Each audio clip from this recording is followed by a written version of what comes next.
રમી શકે અને આ જ રીતે નિયમોથી રમી શકે. તો કીધું બેઠી છે.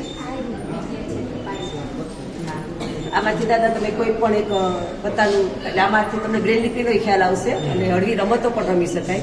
જે પણ કોઈ પણ કાર્ડ આપશો તે ઓળખી દેશે દીકરી. બ્રેલ લિપિમાં લખેલું છે.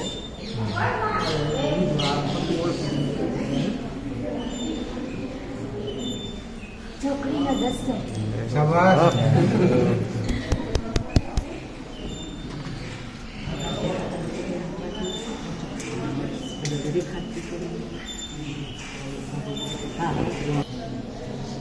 આજે બ્રેલ વાંચન સ્પર્ધામાં 6 દીકરીઓ ગઈ છે. સાણંદ ખાતે રાજ્ય કક્ષાની બ્રેલ વાંચન અને વક્તૃત્વ સ્પર્ધા છે. મને છે કાંઈ પણ લખાવો.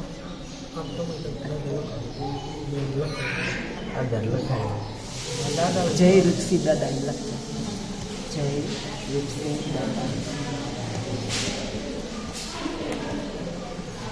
આમાં બ્રેલ લિપિમાં 6 ટપકા હોય. જે અક્ષર ટપકું દબાવશે ને એમાં પાછળમાં ટપકા ઉપસી આવશે. એટલે જો લખે છે રાઈટ ટુ લેફ્ટ, આ બાજુથી રાઈટ લખે લેફ્ટ જાય છે. પછી કાગળ પલટાવીને એને વાંચવાનો થાય, કારણ કે પાછળની સાઈડ ટપકા ઉપસે ને એટલે.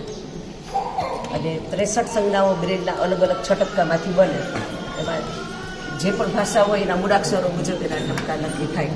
કે ક લખવો હોય તો પહેલું ને ત્રીજું ટપકું દબાવશે અને પ્રેસ થશે, ઉપસી આવશે તો એ ક થશે. સારું.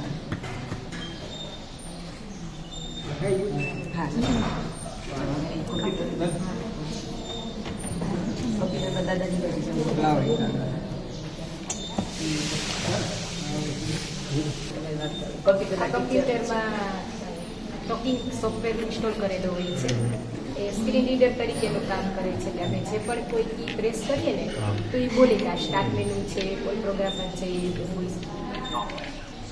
કીબોર્ડની જ પ્રેક્ટિસ કરવાની, માઉસ પર કે નહીં કરવાની. ટાઈપિંગ કરવાથી લઈ સર્ચ કરવા સુધી બધું જ જે પ્રજ્ઞાચક્ષુને જે બેંકમાં રેલવેમાં જોબ મળે છે એ કમ્પ્યુટરને જ આભારી છે.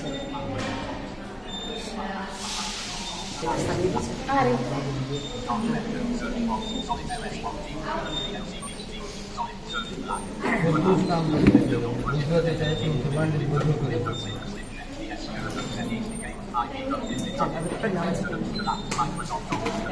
એવી એક ખાસ ભાવનાથી બેને પોતે સોયમાં દોરો બેને પોતે સોયમાં દોરો પરોવવાની એક પદ્ધતિ વિકસાવી છે કે જે જીભના સ્પર્શથી સોય પરોવશે. એટલે દીકરી આપણે બતાવશે પેલા જુદા છે સોય દોરો બતાવશે. જો જીભના સ્પર્શ બનાવી તમારે કોઈ વિડીયો ઉતારવું હોય તો અત્યારે બહુ વિશિષ્ટ છે.